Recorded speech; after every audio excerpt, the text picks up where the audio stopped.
Welcome to r/entitled people, where we share stories from your lives about people who think the rules don't apply to them, and they should get what they want. Thank you, friends, for subscribing to the channel, and for so many likes. And today we have 3 great stories, so subscribe, hit the like button, and let's begin. The first story, a field technician's journey from hope to despair and the decision to quit without notice. The second story, the confrontation of a student supervisor and a judgmental customer. The third story, we all quit on Christmas Eve morning, and the coffee shop closed a couple months later. The first story is, I'm quitting without notice today. I, 25 male, started working as a field technician in the telecoms industry around 4 years ago, after the 2020 nightmare. I had just finished serving a brief stint in jail for accusations that were proven false, suffering through disease 3 times despite being vaccinated, and losing most of the foundation I had painstakingly built over the 3 years, before that by working in the restaurant industry. At the same time, I was also diagnosed with Marfan syndrome, a rare condition in which connective tissue is weakened, and often cause fatal aortic dissections in young men around 20 to 25 years old, if not caught early enough. So lots of character building. I thought I caught a lucky break when this unnamed telecoms company offered me a position working remote, as a field tech, and enjoyed being outdoors again after I had spent 4 months in a tiny concrete cell. I quickly worked up the ranks simply by outlasting those above me. While it was tough to catch up to where my manager colleagues were at in terms of experience and knowledge, I've always had a knack for quickly cramming and regurgitating information in a comprehensible way. So when my project came to a close in early 2023, and they offered me a position working as a permit coordinator in a new city, and offered to help me move, it seemed too good to be true. It was, and the red flags were obvious from the beginning. First, they recanted their offer to assist in moving, and claimed it was because I was already in state, and thus they weren't able to assist the move. Fine, I thought. The job and raise are worth the minor inconvenience of moving to a new city, so I did it myself. Second, the ops supervisor who had brought me onto the project was your typical, extremely racist, homophobic, transphobic, xenophobic boomer 68-year-old ex-Marine, who knew a few key buzzwords to sound like he was actually capable at his job. He wasn't. This man would call me at 9:30 p.m., just to chat about how he had come on to fix the mess left behind, and he wouldn't give up on me just because I'm struggling to make it work. This man would wake me up to ask for work to be done the next morning before 9 a.m. on our weekly client report calls. And I did it because I was so scared to lose my job and my life. From the beginning, it was a disaster, and I'm still trying to process WTF happened. We had no project tracker despite it being 6 months into the project at that point, and no one knew who was supposed to be handling what. We also had a short man-child in IT who issued the SH laptops he had because he didn't want to go over budget. Then the coordinator who was training me got arrested for stealing a pressure washer from Home Depot, and got caught putting it together in her front yard immediately afterwards.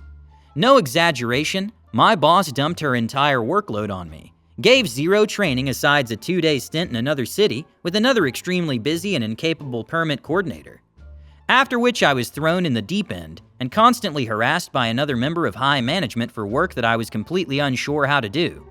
Anytime I asked my boss a question, he'd direct me to ask the coordinator on the other project, who would respond 2 to 3 days later, or most of the time not at all. Management didn't even know how to track any permits or work or engineering for most of last year. It's only now that we barely have a semi-useful Excel tracker that houses the entirety of a $650 million project, of which we have 11 tabs to track every single detail. There's no database backup, and all of our automation comes from clever formula usage and constant manual checking of data. My reports are made by checking 1,500 plus permits in the morning and trying to make headway on the hundreds of tasks that take 1 to 2 hours each, while the pile continues to grow. So in less than 6 months, I went from happily living a stable daily routine, recovering from years of wear and giving my heart a much-needed break, to waking up every night in a stress-induced psychosis with constant extreme anxiety, uncertainty, and overwhelming thoughts of losing my entire life again in the back of my mind 24/7. My work-life balance went from healthy, practical, and happy to an unorganized mess of tears, teeth grinding, and eventually a brief period of psychosis. The scariest side effect has been the constant heart palpitations that have recently sprung up. I'll be lying down in my typical after-work depressive episode, running through all the deadlines I missed again, and how I haven't achieved a single task in the last 2 months, when suddenly my heart will make a single hard thump and then stop beating for 4 to 5 seconds. It was terrifying the first few times, but now I've gotten used to it and just hold a deep breath, waiting for it to start up in a violent fit of irregular heartbeats before gradually returning to normal over a few minutes. I'd attend the emergency room if I could afford it, or I'd see my cardiologist if I had the time, but I have neither. At this point, there are times when I catch myself hoping it doesn't beat again. This has progressed to a level of apathy where I contemplate if I even want to attempt making this life work again. Every day I have my workload exponentially increased, and it's caused a mental block and paralysis where I no longer even attempt to do the work. They fired my boss a bit ago, and gave me 2 completely untrained helpers to assist in cleaning everything up. We've barely made a dent in the backlog because I've been constantly busy trying to catch these guys up to speed.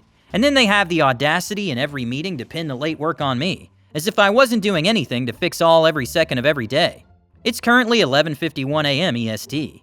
Our weekly meeting to review action items was 2 hours ago, in which I was absolutely grilled by the VP, senior PMs, and directors on why everything is so far behind. All I answered with is more hopeful promises that given they grant me support, I can catch it all up. This is the same cycle we've gone through for months. The palpitations start an hour or 2 before my meetings, since I already know exactly how they're going to go. But I can't and I never will. It's now months behind schedule and we're probably going to lose a significantly large client. The partner thought to this that I'll likely be sued by my company for the loss of the project, and I just can't think of any more reason I'd need to simply end my life before then. This nightmare of anxiety-fueled all-nighters, working against a clock that tracks only inhuman progress being made to fill a rich man's wallet, while the consequences for failing to do so reign over my every action, beckoning my unwillful return to a legal system I very nearly didn't escape from previously. It was a few minutes ago I realized my worst fear is already here. I have no friends, no social life, no hobbies, no interests, no personal time. I had already lost my life months ago. It just waited to set in. Well, I'm done. I'm submitting my immediate notice of leave effective today. I won't be sharing any of the accounts used to do my work. I won't be training any replacement. It's no longer my mess and I don't care where I have to work or do to float myself for a while. This company can go to hell and I genuinely hope everyone in management sees their careers ruined by the massive SH storm that's going to blow in. I'm done. I'm truly sorry to hear about the immense struggles and challenges you've faced, both personally and professionally. It's evident that you've experienced extreme stress and anxiety, which have been made worse by a poisonous work atmosphere and a lack of management support. It's really courageous of you to decide to prioritize your physical and mental health by quitting your job, realizing how important it is for you to be well. Nobody should have to live with such high levels of stress and anxiety, so it's critical to put self-care first and get assistance when required. Given the toll it has taken on your health, it makes sense that in such dire circumstances, quitting your job without notice would seem like the only option. But I would strongly advise you to think about asking for help during this trying time from a dependable friend, relative, or mental health professional. There are tools available to assist you in navigating through this uncertain time, so you don't have to face these challenges alone. The second story is, customer wanted my hat because you're just a poor student. You shouldn't be able to afford this. As the title suggests, a customer believed that because I was a student, I couldn't afford to buy a quality product. Background: I came to the UK as an international student, after completing my bachelor's in my home country to pursue a master's here. Like any student, I had trouble finding a decent job to work my hours, but eventually I found one at a normalish store that opens 24 hours. Fast forward to 1 year later, I'm almost at the end of my degree, and working at the store in a supervisor capacity, which comes with a minimal raise as well. In the past year, I've set aside some savings from each month's salary, and so now decided to spend some on myself.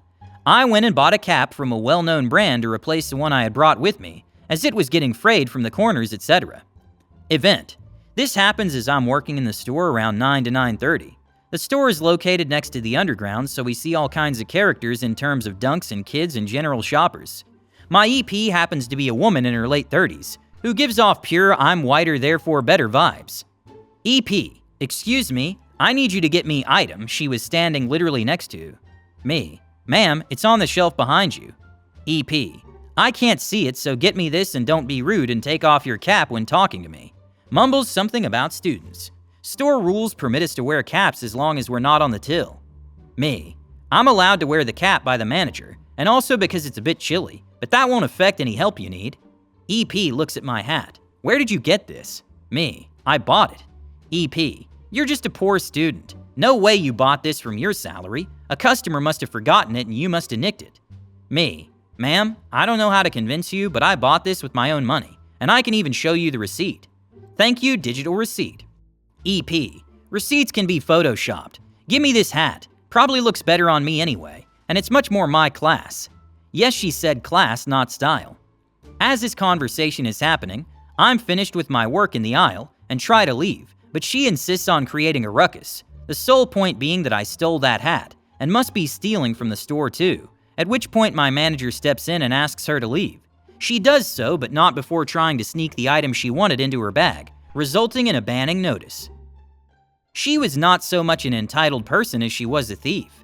To intimidate you, she pretended that you were the one who had stolen the item. The racism that she was employing in an attempt to incite any white employees or customers to take action against you was unsuccessful. In a more rural area or a few decades ago, it might have been successful, but not in this place or at this time. Thank your manager for having faith in his employees. When someone does that again, you should respond with "if you say so," and then refuse to engage further with them. You're not required to provide explanations to random individuals as to why you have what you have. Remember that you deserve to be treated with respect at work and to be able to wear whatever you want. Don't let one rude customer make you feel bad about yourself or ruin your day. To keep up the good work, keep your mind on your studies and job.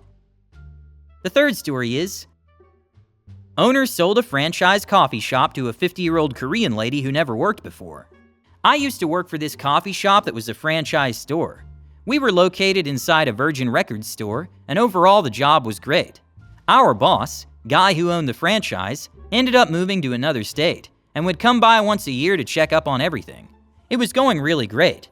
Then he decided the trip back to the state the store was in wasn't worth it, and wanted to sell the franchise as a whole. He found this 15-year-old Korean lady who had just moved to the States a few months prior.